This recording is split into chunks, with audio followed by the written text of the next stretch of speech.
بسم اللہ الرحمن الرحیم۔ عبداللہ بن عمر رضی اللہ تعالیٰ عنہ سے روایت ہے کہ رسول اللہ صلی اللہ علیہ وآلہ وسلم نے فرمایا، روزہ اور قرآن بندے کے لیے سفارش کریں گے۔ روزہ عرض کرے گا، رب جی، میں نے دن کے وقت کھانے پینے اور خواہشات سے اسے روک کے رکھا، اس کے متعلق میری سفارش قبول فرما۔ اور قرآن عرض کرے گا، میں نے اسے رات کے وقت سونے سے روک کے رکھا، اس کے متعلق میری سفارش قبول فرما۔ ان دونوں کی سفارش قبول کی جائے گی۔ مرداد سلمہ رضی اللہ تعالیٰ عنہ بیان کرتے ہیں کہ رسول اللہ صلی اللہ علیہ وآلہ وسلم نے فرمایا، نیک لوگ ایک ایک کر کے چلے جائیں گے اور بیکار لوگ باقی رہ جائیں گے، جیسے جھو کا بوسا یا کھجور کا کچرا باقی رہ جاتا ہے، جن کی اللہ کے ہاں کوئی قدر و قیمت نہیں ہوگی۔ حضرت ابو ہریرہ رضی اللہ تعالیٰ عنہ نے اس حدیث کو کچھ الفاظ کے اختلاف کے ساتھ روایت کیا ہے۔ اس حدیث میں ہے، جب تم ننگے پاؤں، ننگے بدن، بہرے، گونگے لوگوں کو ملک کے بادشاہ کو دیکھو گے، اور یہ وقوع قیامت 5 چیزوں میں سے ہے جنہیں صرف اللہ ہی جانتا ہے۔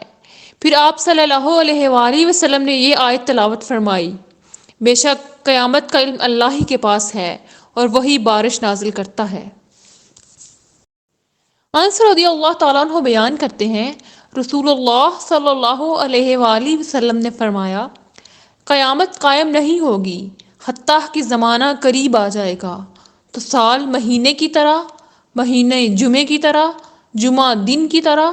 دن گھنٹے کی طرح اور گھنٹہ آگ کے شعلے کی طرح ہوگا۔ حضرت عمر بن خطاب رضی اللہ تعالیٰ عنہ بیان کرتے ہیں، رسول اللہ صلی اللہ علیہ وآلہ وسلم نے فرمایا، تمام اعمال کا دار و مدار نیتوں پر ہے، ہر شخص کو وہی کچھ ملے گا جو اس نے نیت کی، پس جس شخص کی نیت ہجرت اللہ اور اس کے رسول صلی اللہ علیہ وآلہ وسلم کی خاطر ہوئی تو اس کی ہجرت اللہ اور اس کے رسول صلی اللہ علیہ وآلہ وسلم کی خاطر، اور جس کی ہجرت حصول دنیا یا کسی عورت سے شادی کرنے کی خاطر ہوئی تو اس کی ہجرت اس کی خاطر ہے جس کی خاطر اس نے ہجرت کی۔ حضرت انس رضی اللہ تعالیٰ عنہ بیان کرتے ہیں، رسول اللہ صلی اللہ علیہ وآلہ وسلم نے فرمایا،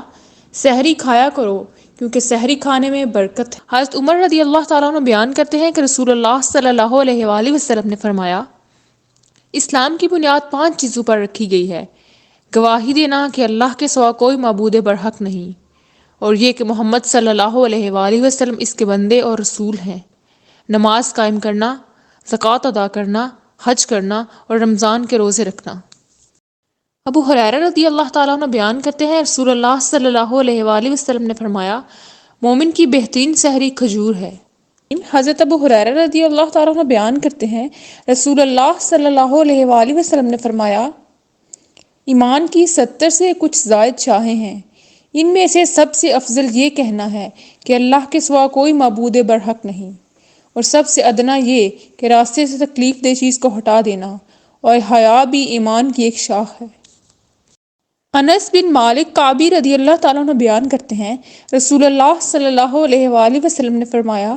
اللہ نے مسافر سے نصف نماز ساقط فرما دی، جبکہ مسافر، دودھ پلانے والی اور حاملہ خاتون سے روزہ ساقط فرما دیا۔ ابو سعید رضی اللہ تعالیٰ عنہ سے روایت ہے کہ نبی کریم صلی اللہ علیہ وآلہ وسلم نے فرمایا، جو شخص جمعہ کے روز سورۃ کہف پڑھتا ہے تو اس کے لیے 2 جمعوں کی درمیانی مدت کے لیے نور چمکتا رہتا ہے۔ بسم اللہ الرحمن الرحیم۔ ابو درداء رضی اللہ تعالیٰ عنہ کہتے ہیں کہ رسول اللہ صلی اللہ علیہ وآلہ وسلم نے فرمایا، مسلمان شخص کی اپنے مسلمان بھائی کے لیے وہ دعا قبول ہوتی ہے جو اس کی غیر موجودگی میں کی جاتی ہے، اور دعا کرنے والے کے پاس ایک فرشتہ مامور ہوتا ہے، جب وہ اپنے بھائی کے لیے دعائے خیر کرتا ہے تو وہ مامور فرشتہ آمین کہتا ہے اور کہتا ہے، اسی مثل تمہارے لیے بھی ہو۔ ابو ہریرہ رضی اللہ تعالیٰ عنہ بیان کرتے ہیں کہ رسول اللہ صلی اللہ علیہ وآلہ وسلم نے فرمایا، عمرہ دوسرے عمرے تک کے درمیانی وقفہ میں ہونے والے گناہوں کا کفارہ ہے، اور حج مقبول کی جزا جنت ہی ہے۔ ابن عباس رضی اللہ تعالیٰ عنہ روایت کرتے ہیں کہ نبی کریم صلی اللہ علیہ وآلہ وسلم نے فرمایا، بیت اللہ کا طواف نماز ہی کی طرح ہے، البتہ تم اس میں بات وغیرہ کر لیتے ہو۔ جو شخص اس دوران بات کرے تو صرف خیر و بلائی کی ہی بات کرے۔ ابو ہریرہ رضی اللہ تعالیٰ عنہ بیان کرتے ہیں کہ رسول اللہ صلی اللہ علیہ وآلہ وسلم نے فرمایا، روز قیامت لوگ پسینے میں شرابور ہوں گے، حتیٰ کہ ان کا پسینہ زمین پر 70 ہاتھ تک پھیل جائے گا اور وہ ان کے منہ تک ہوتا ہوا ان کے کانوں تک پہنچ جائے گا۔ ابو ہریرہ رضی اللہ تعالیٰ عنہ سے روایت ہے